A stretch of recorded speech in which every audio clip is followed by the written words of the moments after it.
السلام علیکم ورحمۃ اللہ وبرکاتہ۔ دوستو، ہمارے نبی صلی اللہ علیہ وسلم پر جو آیتیں سب سے پہلے نازل ہوئیں ان میں یہ بتلایا گیا کہ اللہ تعالی موجود ہیں اور تمام مخلوق کو پیدا کرنے والے اللہ تعالی ہیں۔ انسان کو پیدا کرنے والے اللہ تعالی ہیں۔ انسان میں جو کچھ طاقتیں ہیں ان کو دینے والے اللہ تعالی ہیں۔ اسلام کا پہلا سبق یہ ہے کہ اللہ تعالیٰ کو مانو، اللہ ایک ہے۔ اللہ تعالیٰ کے رسول کو مانو، اللہ تعالیٰ کی کتاب کو مانو۔ رسول اللہ صلی اللہ علیہ وسلم نے یہ پہلا سبق لوگوں کو سمجھانا شروع کیا۔ وہ 5 آدمی جو سب سے پہلے مسلمان ہوئے تھے ان میں حضرت ابو بکر رضی اللہ عنہ، حضرت خدیجہ رضی اللہ عنہ، حضرت علی رضی اللہ عنہ، حضرت زید رضی اللہ عنہ، حضرت ایمن رضی اللہ عنہ۔ انہوں نے اپنے سارے ساتھیوں کو سمجھانا شروع کیا جو ان کے قریبی تھے۔ خیر خواہ یہی ہے کہ جو اچھی چیز آپ کے پاس ہو وہ دوسروں کو بھی دو، جو اچھی بات تمہیں معلوم ہو وہ دوسروں کو بھی بتاؤ۔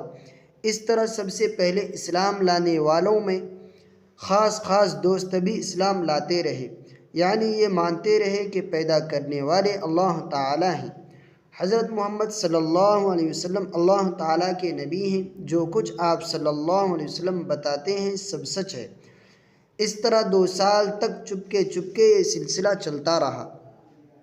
تقریباً 2 سال بعد اللہ تعالیٰ کا حکم نازل ہوا کہ اپنے خاندان کے لوگوں کو سمجھاؤ کہ اللہ ایک ہے، اس کا کوئی شریک نہیں، اس کے سوا کسی کی پوجا نہیں، اللہ کے سوا کسی دوسرے کی پوجا کرنا شرک ہے، شرک حرام ہے، شرک سب سے بڑا گناہ ہے۔ ہمارے نبی صلی اللہ علیہ وسلم صفا پہاڑی پر چڑھے۔ یہ چھوٹی سی پہاڑی کعبہ کے سامنے ہے۔ اللہ پاک کہ نبی صلی اللہ علیہ وسلم نے اس پر چڑھ کر اپنے خاندان کے آدمیوں کو پکارا۔ جب سب آدمی جمع ہو گئے تو آپ صلی اللہ علیہ وسلم نے فرمایا، اگر میں یہ کہوں کہ اس پہاڑ کے پیچھے ایک فوج ہے جو ابھی تم پر حملہ کرنے والی ہے تو تم سچ جانو گے یا جھوٹ؟ سب بولے سچ جانیں گے، کیونکہ آپ سچے ہیں، آپ نے ہمیشہ سچ کہا ہے اور ہم نے آپ کو دیکھا ہے۔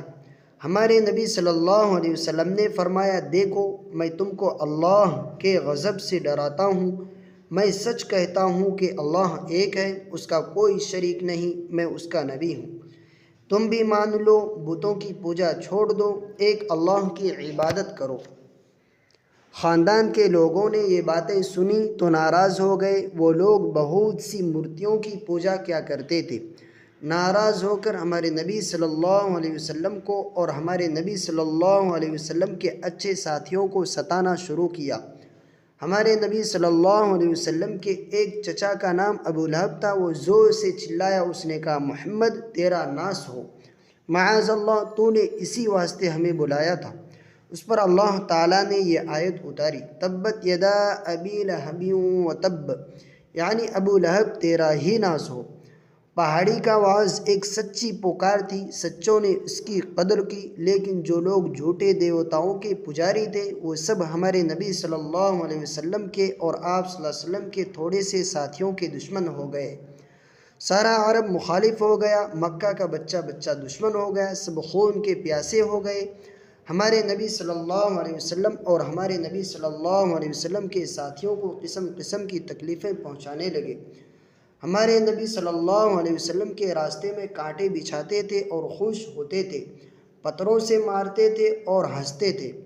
ہمارے نبی صلی اللہ علیہ وسلم کے ساتھیوں کو رسی سے باندھتے تھے، رسی سے باندھ کر سخت تپتی ہوئی پتھریلی زمین پر کھینچتے اور گھسیٹتے تھے۔